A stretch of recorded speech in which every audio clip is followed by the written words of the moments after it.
Robocalls are public enemy #1 when it comes to consumers' complaints, but one woman is fighting back. She's suing the debt collector in federal court, accusing them of calling her cell thousands of times.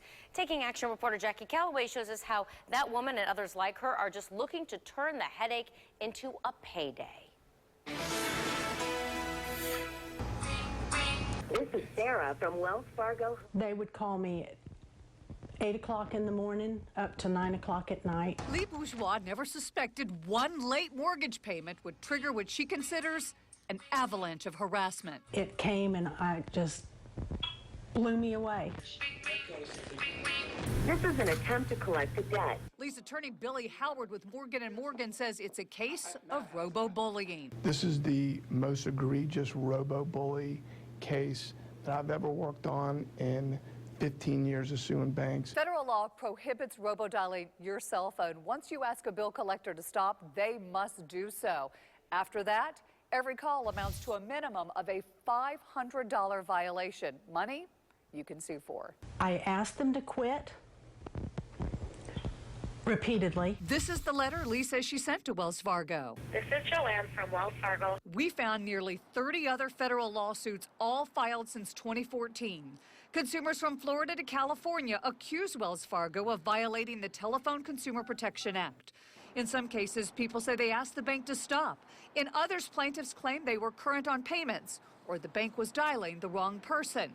But the calls continued. And I know there's probably a lot of plaintiff lawyers out there looking for the first trip up to say, gotcha.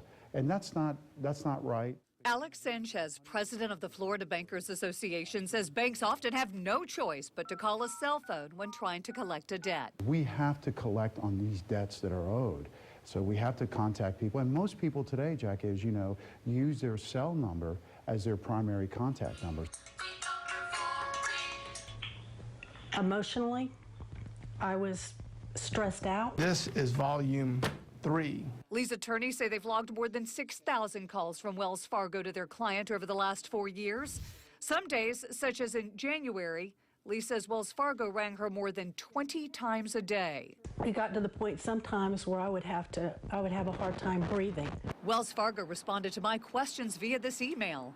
While we dispute the claims made in the suit filed by Ms. Bourgeois, we will try to avoid the time and expense of a court proceeding and to resolve the matter through court-supervised mediation that starts next week.